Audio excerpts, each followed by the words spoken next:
All right. Good evening, everyone. I'd like to call the Wilton Board of Education regular meeting to order tonight. Is there a motion to approve the agenda? So moved, Deb. Thanks, Mandy. Second? Second. All right. Thanks, Glenn. All in favor? Aye. Aye. Any opposed? Okay. Lucille, are there any comments from the public? Yes, there are. Okay, I just want to remind people before you begin that we typically limit these to around 2 minutes and that the board does not directly respond during the meeting. So thank you, however, but make sure, please be aware that the board always takes care to make sure that we pay attention to all comments or emails. So Lucille, go ahead. The public comment is from Noah Litton. No address was given. Hi, because of the importance of STEM and related subjects to the long-term future of our Wilton students, it is important to have a coordinated and holistic curriculum through all levels of our school system. Could we launch a focused commission, which includes parents, that reviews STEM offerings in the school system and makes recommendations for Wilton? This commission should also be charged with making recommendations for rebalancing the offerings via more traditional subjects and examining how budgets are consumed on a subject by subject level today. Thank you. And that was the only one public comment we received. Okay, thank you for that. Is there a motion to approve the consent agenda? There was just the minutes from last meeting were on it. So moved. All right, thank you. And second? Second. Thanks, Ruth. All right, all in favor? Aye. Okay, great. Leads us to reports. I don't have any formal report tonight, but in my woefully inadequate job as liaison to the Wilton Youth Council, I do at least want to take this opportunity to promote the screening of their new the new documentary called Chasing Childhood. A lot of the filming was done in Wilton. It is associated with the Let Grow movement. It is free for us to screen. I encourage everyone to do that between, I think it's April 17th to the 21st. And then very importantly, next week, there's a sort of a discussion, question and answer session to discuss various aspects of the film. So it'll be fun to see a film based in Wilton or lots of familiar faces and places. And the theme, of course, is trying not to overwhelm and overpower and overprotect our kids, but to somehow give them the freedom to grow up as kids. So anyway, that's important. And then the next thing I wanted to just briefly celebrate, although again, I've been remiss in finishing the whole thing. I'm about halfway through, but our great partnership with the Wilton Library and the Wilton Reads program. And I actually think there was a discussion with the author that unfortunately the board members were tied up in another meeting. So I regret missing that opportunity, but it's a very powerful book. I'm halfway through, so it's completely depressing, but important to read and powerful themes. So again, I appreciate and we commend the Wilton Library for partnering on such a great project. So, and Fran, I know you were involved with that, so thank you for your efforts. Superintendent's report. All right, just a good evening, everybody. I have a few updates this evening. First, we want to congratulate our Wilton School music community. Wilton has again this year been recognized as a NAM Foundation Best Community for Music Education. Wonderful. So the third year running. So big congratulations to all those staff and students and families who are involved in our outstanding music program. We also want to congratulate our boys basketball coach, Joel Gariak, who was recently selected as an FCAC Coach of the Year. So that was quite a season they had with all of the trauma surrounding COVID. And Joel again led our team to a very successful season. Just a couple updates on the COVID front. It's been a relatively smooth opening since we returned from break. We had, I think, just a case on Monday, maybe a case on Tuesday, no cases yesterday. We do have a couple of cases today. A number of our principals have been involved in contact tracing, and it sounds like we're going to have maybe a fair number of people needing to quarantine today. But on the whole, the numbers have been relatively low, and hopefully they'll stay there. As you know, we launched a surveillance testing program several weeks ago. We're in our third cycle, or excuse me, our fourth cycle with that. These cycles occur weekly, and so far, we've not turned up any new cases. So I want to, first of all, thank all of those people who are participating in the surveillance testing program. And if we have anybody at home watching tonight, we are looking to increase our participation. So we would encourage and invite any member of our school community who is interested and would like to participate. All of the information goes out in the COVID update letters that we send out nearly nightly. So the information is pretty easy to find. On the spring sports front, lots of good news here. So the first kind of broad set of good news is that spring sports has started. They're happening now. And our teams, after being a week or so in, are off to a really good start. So our baseball team is 3-0. The tennis team is 3-0. The girls tennis team is 1-1. Our boys and girls lacrosse teams are both 1-0. Both boys and girls track teams are 1-0. Softball's had a bit of a rocky start, so they're looking for their first win still. And the golf teams got rained out. So as you know, through the fall and through the winter, we had pretty serious limitations on our spectators.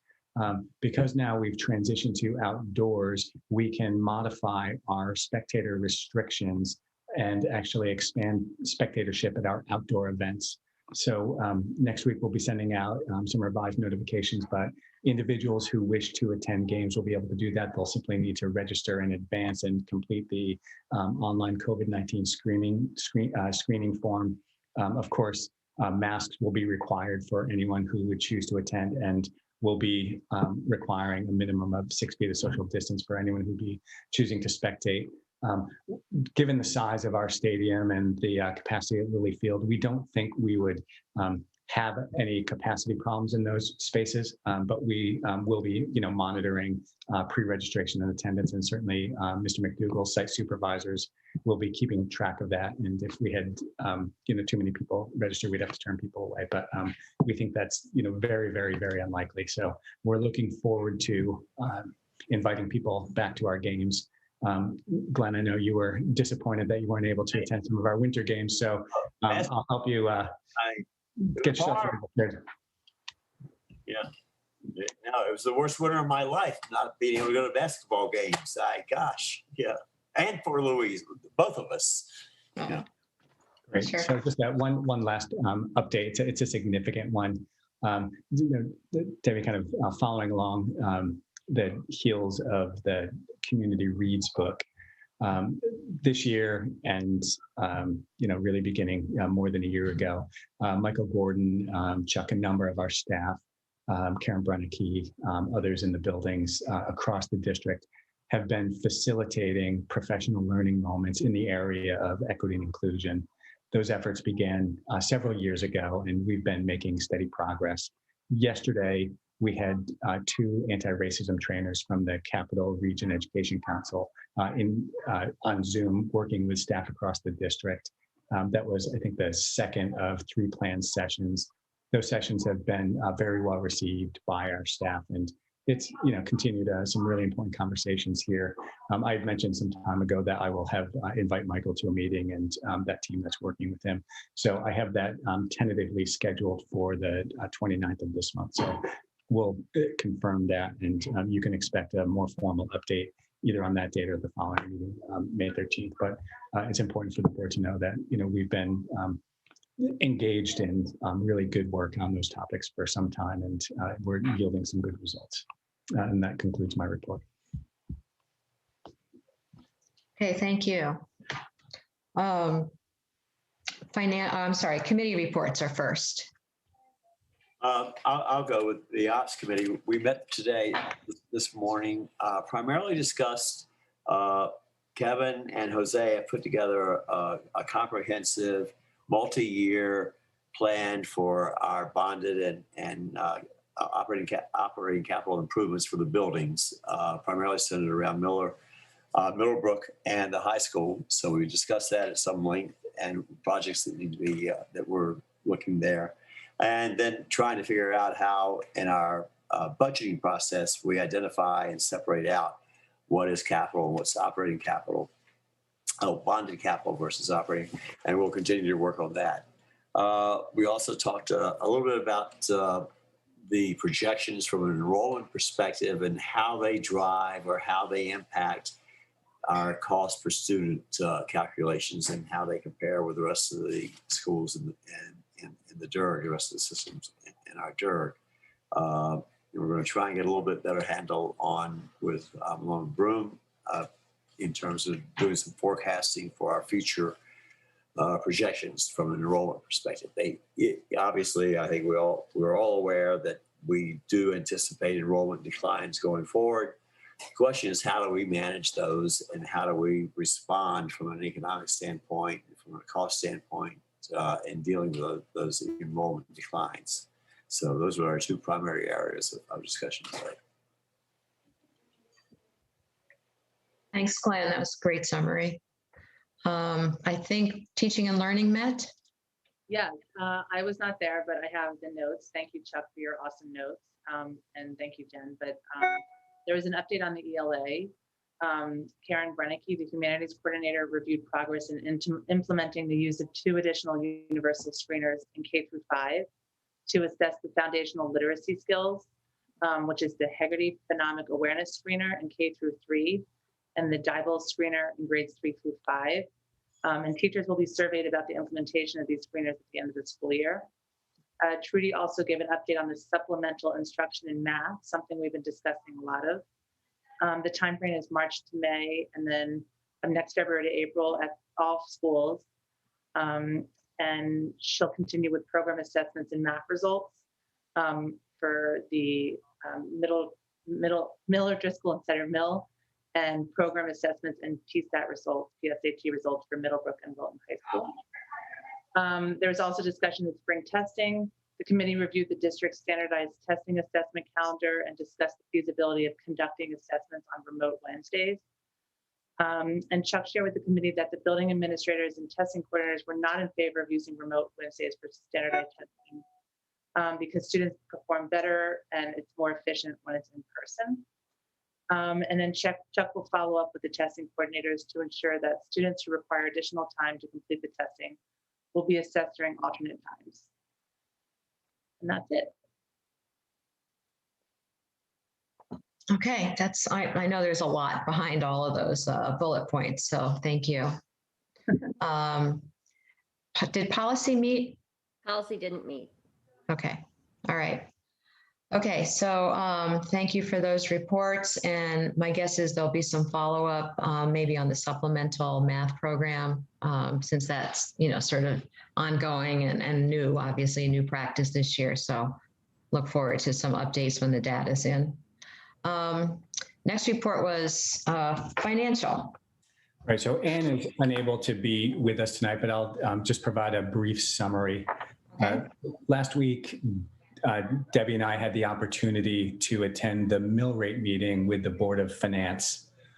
Over the preceding weekend, Anne and Marianne Salvato completed their budget analysis for the remaining couple of months of school. The analysis revealed that we will likely be able to cover all of our COVID-19 expenditures through our current operating budget funds, and it is unlikely that we'll need to request a supplemental appropriation from the Charter Authority Fund, which is governed by the Board of Finance. So that was very welcome news. And consequently, what transpired was the Board of Finance was able to release $1 million that's in the Charter Authority back to the general fund, which could then be applied to the mill rate, which resulted in a lower mill rate increase than otherwise would have been possible. The ESSER 2 grant, which is a federal grant that we were invited to apply for some months ago, has been submitted. That grant is the grant through which we'll be funding the Sutter Mill math interventionist position and then the high school 0.5 social worker position. As I'm sure you're all aware, we've talked briefly about the ARP funds. Some people are, I think, wrongly describing that as ESSER 3, but that's the American Recovery Act program. Under that grant program, the Wilton Public Schools is slated to receive somewhere around $870,000. So we're still awaiting for further information from the federal government about that grant and the specifics in terms of what programs and opportunities will be eligible. As soon as we receive information, we'll come back to the board with some thoughts and some proposals. And then just the last item here, which I also believe is probably good news. We received an advisory last week that indicated FEMA would be recovering 100% of eligible COVID-19 reimbursements as to the original, as opposed to the original 75%, which they had been covering. So Anne has a FEMA liaison that she's been working with all year long and is gathering some more information about what specifically that will mean for us. And as soon as we have that information, we'll also share that with the board. Hey, you're right. I wish Anne was here to celebrate because it's sometimes rare that we hear that much financial good news in one report. But anyway, thank you. Any questions about that? Since we didn't meet before the Board of Finance meeting to set the mill rate with the news about the not needing to go to the town to ask for the special appropriation. Okay. All right, moving right along, our review and discuss item is the portrait of the graduate, an update on progress towards that. Great. So I thought I would take maybe just 10 minutes to recap for you the work that we had done, and then what we're planning going forward. I'll ask Chuck and Fran to also weigh in here. This is, as you know, really critical work that we had been engaged in pre-pandemic pretty heavily, as we are coming to some better understanding about, what specifically are the skills, attributes, and attitudes we want all our graduates to leave our schools with. That planning was underway. We have a model that's in place. And then, the work was interrupted by the pandemic. So I think we're at a point in time here where we're ready to proceed. So I'm going to, Fran had put together some slides. I'm going to share my screen, and then I'll just briefly take you through those, if that's okay. So the portrait of the graduate reflects our community's unique vision and ideas about the skills and attributes and dispositions our students need to be successful as they move on from their secondary schooling experience to the next chapter of their lives. For us, the process began in early 2018 when we reconvened a long-range planning committee. That committee of nearly 100 individuals consisted of parents and teachers, administrators from each of the 4 schools, as well as community members, leaders of other youth serving organizations, and elected officials. The committee was first tasked with re-examining the district vision and assessing the extent to which the then existing vision aligned with current aspirations. The committee engaged in a visioning exercise, which led to the creation of the current vision, mission, values, and promises document. What we found was that there was a strong desire to be clear about purpose, hence the district's adopted motto, "For a Better World."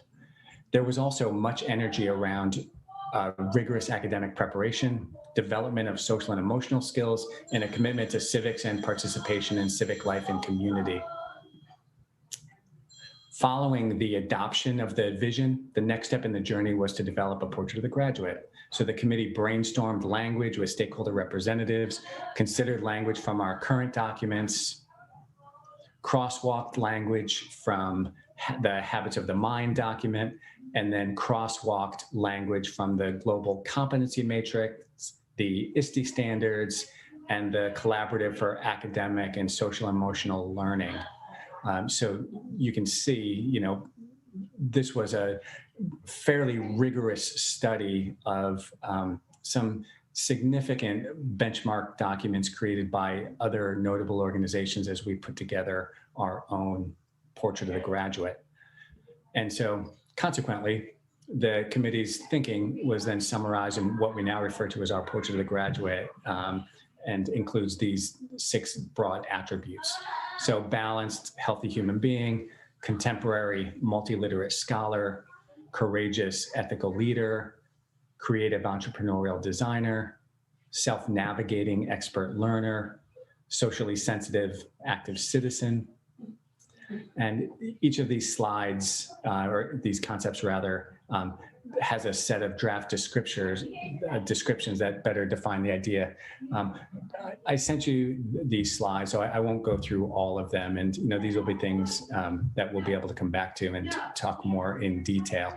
But just as a couple of examples, when we're talking about what it means to be a contemporary multiliterate scholar, we're talking about a student who possesses broad knowledge in academic subjects, the arts, and new literacies, is able to articulate thoughts and ideas effectively using oral, written, and nonverbal communication skills through a variety of forms and contexts. Improves thinking by continuously analyzing and reflecting on one's own and others' thinking, and the descriptions go on. Similarly, for each of the other attributes, we've developed similar descriptions. So balanced, healthy human being, this was one of those attributes when we surveyed and discussed this with staff and families, really resonated very strongly. So this idea around being able to engage and care for self and others as a daily practice was very meaningful for people here in our community. So we'll just move through these. So, active, socially sensitive citizen, I think the thrust here was the opportunity to engage in personal, civic, local, and global citizenship. This understanding of a courageous, ethical leader, somebody who is able to build relationships with others through trust and compassion, is able to collaborate and come to consensus. Someone who acts honestly and courageously. The concept of a self-navigating expert learner here is, again, somebody who, a graduate who possesses the disposition, strategies, and desire to learn, unlearn, and relearn, can demonstrate agility in thoughts and actions, can transfer learning from old situations to new situations.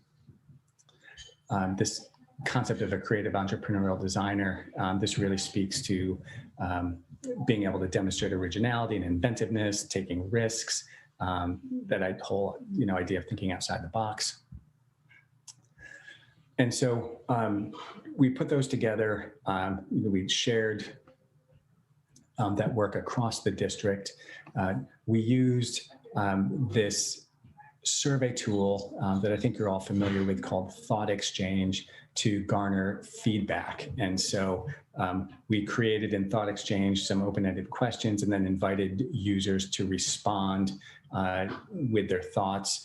Thought Exchange uses artificial intelligence to synthesize that information. And then, we're able to look at reports that really help us understand very clearly, what were some of the most powerful ideas.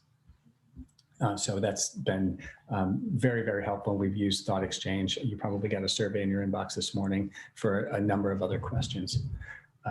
So when we last administered the Thought Exchange just before the pandemic, we had at that point 284 respondents. And in addition to providing their own thoughts, users can also rate with this use of a starring mechanism other people's thoughts. And so, again, it quantifies those ideas that are most resonant. So Fran kind of took that information and just created a word cloud. And so you can see the words that are in the largest font had the strongest resonance. So the idea of, students being healthy or socially sensitive really came to the fore here. And so moving forward, we're at a point where we're ready to pick this up. So what we're hoping to do is to be able to schedule a workshop with all of you with the board here, so we can really slow down a little bit and take some more time to look at these concepts, and then really, better understand, what they mean and, what they look like in classrooms. We want to go back in the fall and reintroduce the work to our staff for first for some additional feedback, and then for some professional learning. We'd like to do the same with our parent and our community members, as well as students, and then begin to operationalize the Portrait of the Graduate. And so what does that mean? Thinking forward about the way we implement our curriculum, we have some more crosswalking to do and work embedding these Portrait of the Graduate attributes into our current curriculum. And so things like embedding, within Schoology with standards to identify projects and assignments that align to Portrait of the Graduate attributes, aligning to our teacher evaluation process and goal setting, and then embedding rubrics as part of our current high school e-portfolio activities, including both reflection and touch points, and then explore starting e-portfolios in the lower schools, connecting to transdisciplinary learning and really explicitly focusing on the Portrait of the Graduate attributes as we continue to design professional learning. All right, so that was kind of Portrait of the Graduate in 7 minutes or less. So Chuck and Fran, do you want to take a minute? Is there anything that I glossed over that you want to highlight, or important points we need to underscore? No, I think now that we've kind of done this big, broad stroke kind of concept, and we've kind of given ourselves a charge, now we need to get into the nitty-gritty of really finding opportunities within the curriculum to start embedding teaching and learning around these attributes, and start to create new opportunities through things like transdisciplinary learning. And it's going to be a lot of work. The teachers need a lot of support and professional learning. You have to start thinking about how to gauge student acquisition of these attributes, how we're going to be reporting progress to the community and to the parents. So, we have begun some of this work. I really have to compliment Fran and the coordinators. They've been doing a really nice job planning professional learning for next year, and really organizing it around each of the attributes of the Portrait of the Graduate, which I think will help teachers make the connection between the nitty-gritty work we do in professional learning and some of the things we're trying to achieve through the Portrait of the Graduate.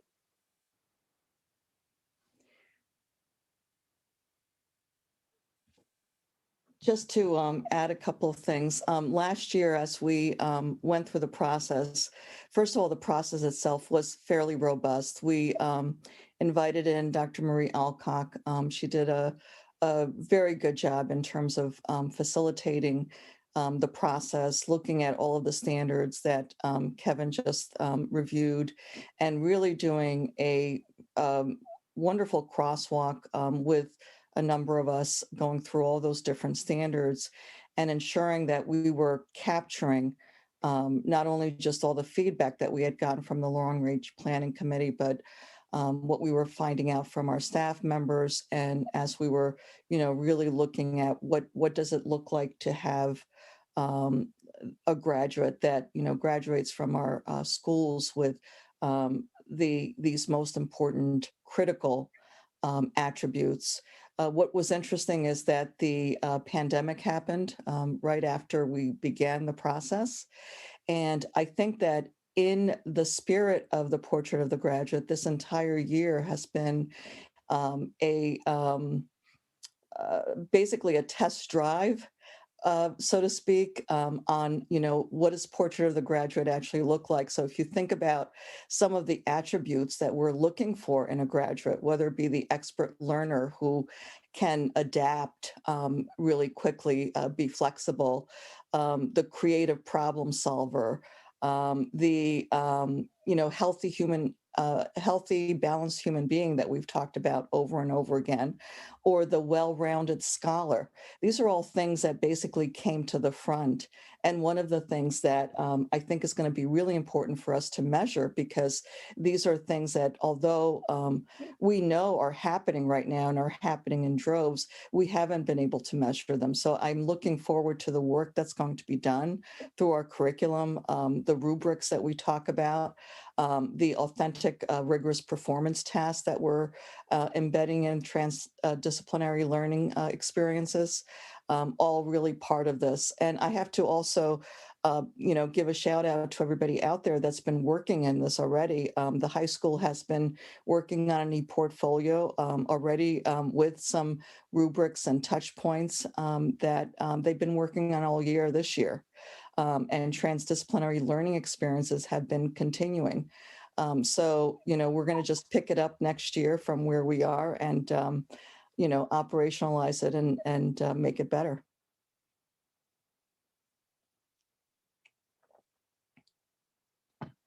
Okay, thank you. I feel like I've just been through War and Peace here, just, very, just on the surface. So can you tell us more about the workshop with the Board of Ed and what we can expect in terms of how soon and how much time? Yeah, and what you'd like us to accomplish? Sure. So I think I'm looking at somewhere mid-May, and like we set up the budget workshop, I would hope to carve out probably about 2 hours. And what we would do is come back to the Porch of the Graduate, look at that alongside of our vision and mission documents, dive more deeply, as Fran was just doing, into the respective attributes, and then talk concretely about some of these ideas that we have begun to talk about around implementation. And then, really, we'd like you to have the opportunity to vet it a little further and to ask the questions that I know you'll all have about what it looks like, how it's operationalized, how we measure, so on and so forth. And then we look for consensus and commitment to that works, and we then bring it forward to the rest of the community. Okay, so I think we have our homework cut out for us. Thank you for preparing the slides, and if there's a way to prep even further, Kevin, please let us know. My first instinct is if we have questions about what anything means, or some of the language that you use to describe, or what teachers are doing, or whatever, my guess is that Chuck or Fran would be good people to ask, so we can be prepared for the workshop. Terrific. All right, thank you. Any other general comments or questions right now? Yeah, I guess as I listen to this and think about it, how do we communicate this to our high school freshmen? That you're coming to us now, we have you now for 4 years, and here's what we see as the end result of our efforts is going to be. Is it something that we communicate to them, that this is our vision of what you will be like 4 years from now when we're done with you? But maybe we start with our incoming kindergarten class. Or whatever. Okay, it could be, who knows? But that really is my question. I mean, there was a lot of work and a lot of efforts going into this. We set in the workshops and everything, and everybody's all caught up in it. But the question is, communicating this to our students, this is our vision of what we expect you to be able to accomplish or be like at the end of our developmental opportunities and time with you. And I guess I'm missing that connection. Perhaps. Sure. I think, and certainly others can weigh in here, but I guess on the initially, what I'd say is this is a longer term engagement. So, we're not going to turn around to the incoming freshmen and say, this is a completion checklist, and by the end of 4 years, you are going to demonstrate fully and completely these 6 attributes. we haven't fully defined or come to agreement on what we think they actually mean yet. That's part of the work in the workshop with all of you first. But I think more importantly to your question, Glenn, the operationalization work that both Chuck and Fran were referring to, the rubber will meet the road for our kids in the curriculum and in the curricular experiences, whether it's capstone projects or embedded exercises in various courses that they are exposed to and participate in over the course of their high school career. Certainly, as part of the new graduation requirement beginning with the class of 2023, where students have to put together a portfolio, that portfolio will be very explicitly tied to the portrait of the graduate. And so they can see for themselves concretely the work that they're doing and how it connects.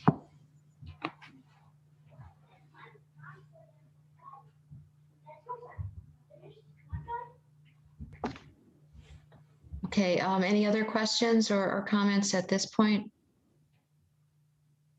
All right, Kevin, my only suggestion would be if you could calendar that workshop as soon as possible, just because everybody's juggling different schedules. Will do. Okay, thank you. All right, we have a couple of exciting action items. Kevin, I'd like to turn those over to you. Yes, well, this is very much looking forward to this next section of the agenda. So first, what I'd like to do, and perhaps I'll ask for a motion and then can provide some more commentary in the discussion portion here. But I'd like to request a motion to approve my recommendation to appoint James Jory Higgins as Middlebrook principal. Hey, is there a motion? So moved, happily. All right, thank you. Mandy, is there a second? Second. All right, everybody, but I saw Gretchen first. All right, so we'll pause and have discussion. Great. So I'll give you, I sent some information to you and I'll summarize briefly and then we can just have some conversation. But just prior to the break, Andrea, Maria, Chuck and I had the opportunity to spend more than 2 hours with Jory talking about his work this year as interim principal at Middlebrook. And that was a wonderful conversation. We've also had the clear benefit of this entire school year to see him put in practice his vision, values, and beliefs. And so we had confidence, I had confidence in Jory at the start, and it's only grown since then. I'm sure, as you're all aware, Jory this year has provided calm, steady, and strong leadership at Middlebrook School through the pandemic. He's articulated and demonstrated a clear set of values that do place a primary focus on others' well-being. He intuitively understands that when teachers and other staff feel safe and supported, they positively engage in the life of the school. And in service to that belief, Jory's approach has been one of openness and collaboration. He invites others into collaborative decision-making and problem solving. He's demonstrated himself to be a thoughtful listener. He's employed a strengths-based approach in guiding and directing his staff and routinely recognizes and celebrates their contributions. I've also observed that the administrative team in the building functions as a more cohesive unit, and across the building, there's a very strong esprit de corps in responding to and overcoming the instructional challenges presented by the pandemic. I think the outcomes that we've seen so far are tremendously positive. As we were discussing earlier, there's a discernible difference in the culture of the school, and we've heard very clearly and consistently this year that teachers and families feel very, very well supported. So, all of that combined really has led me to feel very confident in Jory taking this position permanently. And I am excited about the possibilities with him as principal here. Okay, wonderful. Any comments, questions? I agree wholeheartedly. Yes, we got a chance just for the people listening on the call or on the meeting to spend just a short amount of time with him, and each board member was able to ask a couple of questions, and we were all It was just sort of like the cherry on top of the, I don't know, the cake or the ice cream or something. But, we watched you all year manage Middlebrook, lead Middlebrook through this pandemic, and been very impressed, and appreciate your thoughtful answers to our questions this evening. And, we all know just how long you've been part of the Middlebrook faculty in a leadership role. And one thing that struck me about your answers tonight to multiple questions was just the degree to which you understand the tremendous responsibility and the respect you have for the role of principal and the seriousness in which you take it. And your passion for kids and your joy in working at Middlebrook over the years. Anytime I have visited Middlebrook, it's your joy that sort of helps keep the whole thing afloat. So you're a tremendous asset, and we look forward to your future success. So heartfelt congratulations, and let's have a vote. So all in favor of appointing James Jory Higgins, principal of Middlebrook, raise your hand. Aye. Aye. All right. Any opposed? Of course not. So congratulations, Jory. Thank you. Thank you. Is it okay for me to say a few things? Is that all right? Of course. All right. I don't know if I was breaking rules or anything, but I have a lot of thoughts. It's hard to take credit for, the change in the culture in the building, thinking that it's just me. It is really, truly a team approach of a lot of folks wanting the same thing. And as my daughters would be proud of me to quote Dory in this case, we're all swimming in the same direction, and we're really working together to try to do the same thing. But I'm thrilled, I'm honored, I'm humbled, I'm excited, all of those things together. But mostly, as you just mentioned, Deb, I love Middlebrook. I love the staff and everyone involved in making the lives of our kids special. And we recognize how hard it is to be a student right now, how hard it is to be a kid. And we take that responsibility very, very seriously.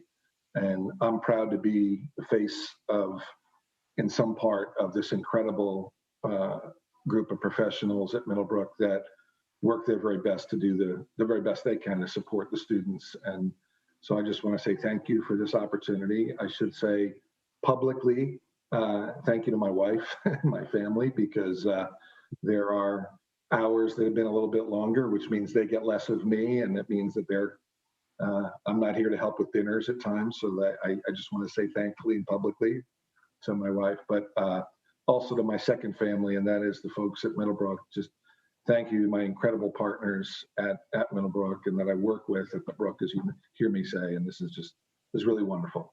It really is the icing on the top. So thank you. Jory, I love the celebratory lights behind you too. Yeah, I kind of sat at the wrong end of the table today. I'm realizing that's what that looks like. It works. It works. Well, if we had fireworks, we would set them off for you. All right, so congratulations. And Kevin, there's one more action item. Yes, all right, we get a twofer tonight. So what a great night. So I would ask the board for a motion to accept my recommendation to appoint Nicole Curzay as Dean of Middlebrook School. Okay, is there a motion to that effect? So moved. Thank you, Glenn. Second? Second. All right, Mandy.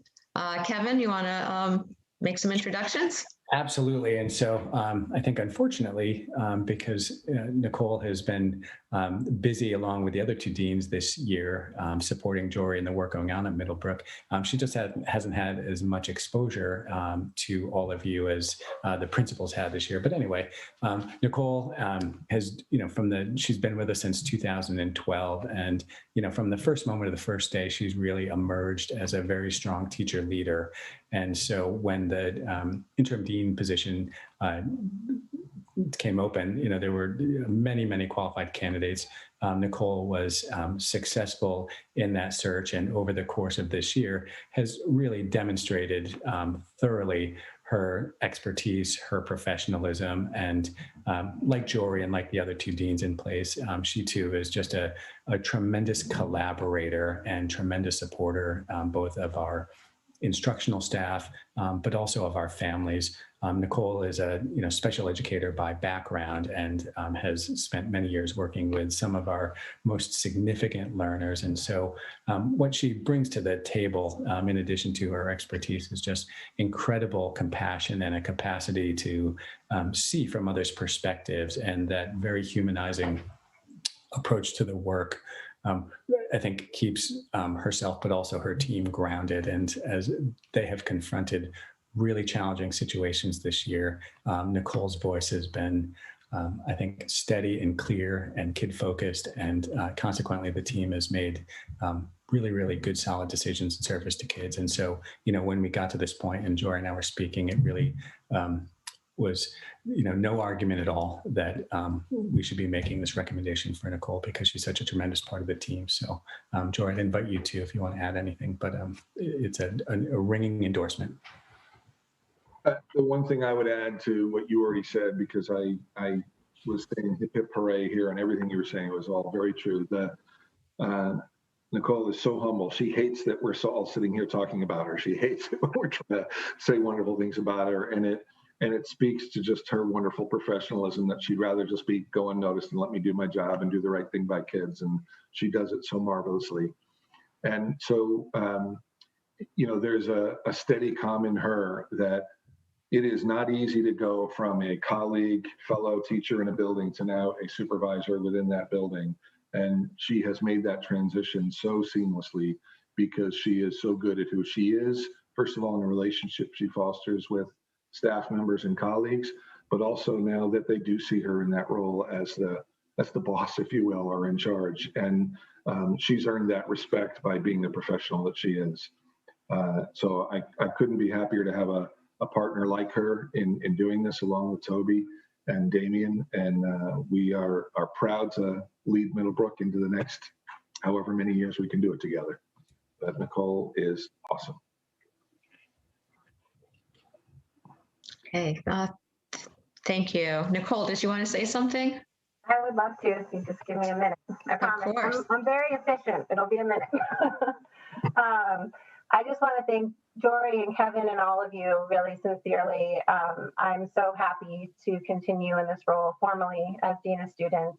I've worked in several schools throughout my career, and when I first walked into Middlebrook, you can just feel the sense of community and family. And so I'm so fortunate to have been a part of that the past 8 years. And also, I always say I work with the smartest people I know, because they're not only talented and driven professionals, but they certainly put children first. And then they also make learning so much fun. I really love going into classrooms and seeing what's going on. And then the staff, students, and parent community, all of you make Middlebrook what it is. And, I think we're so fortunate to work with students during their middle school years and see the arc of their development. It's just amazing to me. And, it's a wild ride at times, especially this year, but we wouldn't do it if we didn't love it. So I'm just so lucky and happy. And as we move forward, I just want to thank everybody, and especially Jory and Damien and Toby and all of the people we work with, because we're just really fortunate to have the opportunity to work with our kids. And I thank you very sincerely. Well, we're glad you're going to be joining our leadership team. So all in favor of the appointment of Nicole, raise your hand. Say aye. Aye. Aye.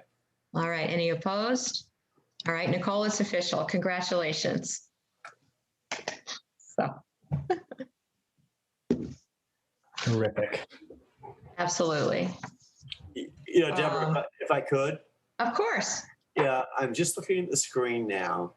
And Yeah. thinking to myself, how lucky and fortunate we are to have 4 incredibly wonderful principals: Jen, Kathy, Bob, and now Jory, running our system.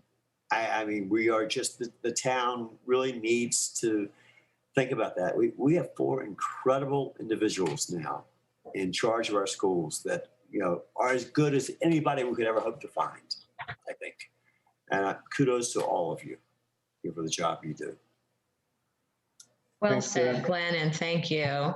That was great. Yeah, it's absolutely important. And yes, absolutely. It's, this is part of the Wilton excellence, and it doesn't happen without an extraordinary staff, extraordinary leaders. So thank you. And we've got them. We've got them. Now we got to keep them. Yep. So, okay. You see on the agenda, the next meeting, Thursday, April 25th, and then reminder shortly after that is the annual town meeting on Saturday, May 8th. I think that's at 3 p.m. in the Clune Center. Everyone's socially distanced, et cetera. And then the budget vote will continue that next Saturday. So please, everyone, do not forget to participate and to vote. Are there any comments from the public, Lucille? No, there are not. All right, then we have concluded the agenda and this meeting is adjourned. And thank you, everyone. Good night. Great. Good night, everyone. Good night. Good night.